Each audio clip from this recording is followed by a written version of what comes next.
কেমন আছেন আপনারা সবাই? আপনাদের সবাইকে ওয়েলকাম জানাচ্ছি নতুন আরেকটি ব্লগে। আপনি যদি ইউটিউব থেকে আমার এই ভিডিওটি দেখে থাকেন তাহলে চ্যানেলটি সাবস্ক্রাইব করে দিবেন। ফেসবুক থেকে এই ভিডিওটি দেখে থাকলে ফেসবুক পেজে ফলো দিয়ে পাশে থাকবেন। আজকে এই ব্লগটি আমি শুরু করেছি দুপুর থেকে। আজকে আমি আর আমার হাজব্যান্ড আমরা গিয়েছিলাম একটা কাজে।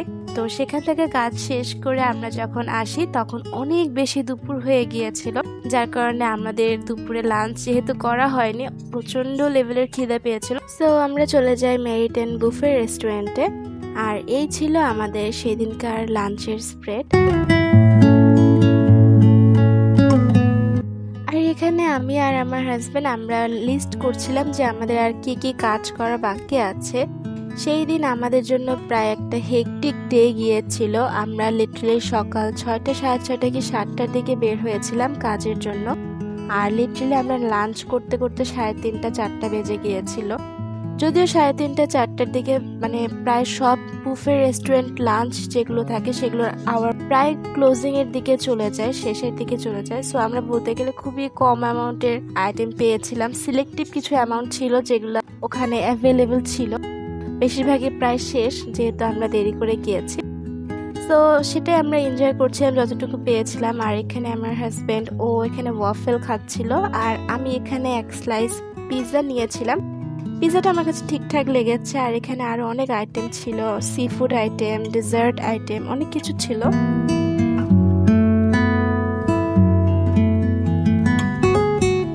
আমরা লাঞ্চ আওয়ারের শেষের দিকে গিয়েছিলাম। সো আমরা বেশিরভাগ আইটেমে ফিল পাইনি, যদিও এটা তাদের দোষ না, কারণ আমরাই শেষের দিকে গিয়েছিলাম। কারণ আমাদের যাওয়ার কোনো প্ল্যান ছিল না, সাডেনলি আমরা এখানে গিয়েছি। যদি আমাদের প্ল্যান থাকতো অবশ্যই আমরা ঠিক টাইমে পৌঁছাতাম। আর এখানে চলে আসার সময় লিফটে আমি আমার হাজবেন্ডের লেগ পুলিং করছিলাম, কারণ গেটে যে আপুটি ছিল she was a really sweet and gentle and humble person. তিনি আমাকে যাওয়ার সময় এবং আসার সময় দুই সময় অনেক সুন্দর করে কাইন্ডলি ভাবে গ্রিট করেছিল। She was a really a sweet heart. So আমি এখানে আমার হাজবেন্ডকে লেগ পুলিং করার জন্য আমি বলছিলাম যে she was very nice, right? আমার হাজবেন্ড বলেছে হ্যাঁ। তো এটা নিয়ে ওর দোষ হয়ে যায়। এরপর আমি আর আমার হাজবেন্ড আমরা আমাদের বাকি যে কাজগুলো ছিল সেগুলো শেষ করে বাসায় চলে আসি।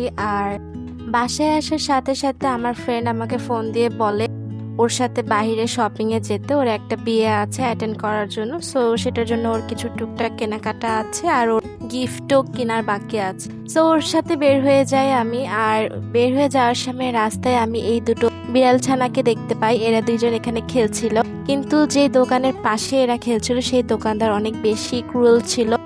আমি কিছুক্ষণ পরপর নোটিস করছিলাম, ওদেরকে মারছিলাম। জানি না মানুষজন এত অবলা প্রাণীদের উপর এভাবে অত্যাচার কিভাবে করে।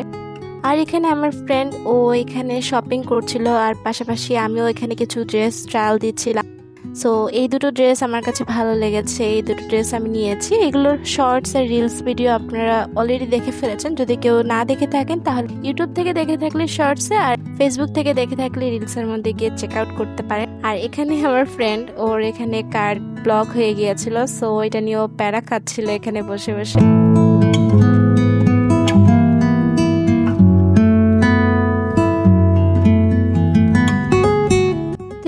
আমরা কেনাকাটা শেষ করে বাহিরে চলে আসি। আর এখানে এসে আমি আর আমার ফ্রেন্ড আমরা একটা ইলিগাল কাজ করছিলাম। তো এটা শুধুমাত্র আমি আর আমার ফ্রেন্ড আমরাই বুঝতে পারবো যে এখানে আমরা কি শয়তানি করছিলাম। আমরা অ্যাকচুয়ালি এখানে সিগনেচার কপি করছিলাম একটা পারপাসের জন্য, সেটা বলা যাবে না, সেটা টপ সিক্রেট।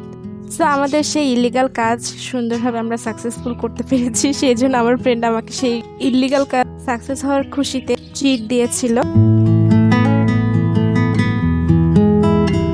চলে আসে আমি বাসায়। আর বাসায় আসার সময় আমি দেখতে পাই এখানে কিছু ফ্রেশ ভেজিস বিক্রি হচ্ছিল। সো এখান থেকে আমি কিছু হ্যালাপিনিয়াস কিনেছি। আর পাশে এসে আমি দেখতে পাই আমার এই পাখিটা অনেক সিভিয়ারলি ভাবে ইনজিউর্ড হয়েছিল। আমরা পেটকে ফোন দিয়েছিলাম আর পেট আমাদেরকে বলে যে ওর এক্সট্রিমলি ব্লিডিং হওয়ার কারণে ওর সার্ভাইভ করার চান্সেস খুবই কম, যদিও ও সার্ভাইভ করতে পারেনি।